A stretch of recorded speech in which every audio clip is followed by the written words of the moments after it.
Today, I want to bring you truly a unique, thought-provoking story from the Bible. It's the only account we have of Jesus as a child, and yet it resonates deeply with our own journeys.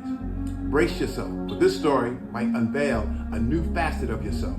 In Luke chapter 2, we find 12-year-old Jesus and his family in Jerusalem for the Passover festival.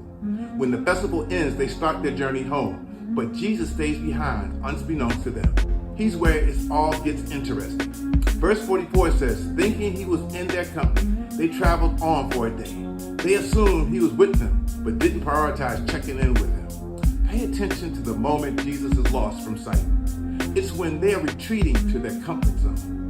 They've just been to the festival.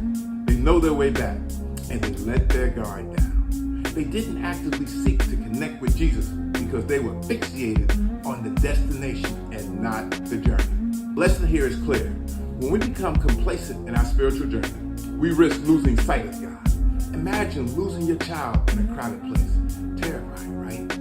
So how did Jesus' parents manage to lose him? The same way we do when we stop prioritizing our relationship with God and focus on our own plans. When they return to the temple, they finally find Jesus, and his mother asks, "Son, why have you treated us like this? Your father and I have been anxiously searching for you." And Jesus responds, "Why were you searching for me? Didn't you know I had to be in my Father's house?" Remember, God's questions aren't about him figuring things out. They're about us figuring out ourselves. Jesus, a 12-year-old boy, is essentially asking his parents, "You claim to know me, but your anxiety shows you don't truly understand me or my purpose." Let this story be a beacon of hope for us all. Are we so engrossed in our lives that we've overlooked God's presence?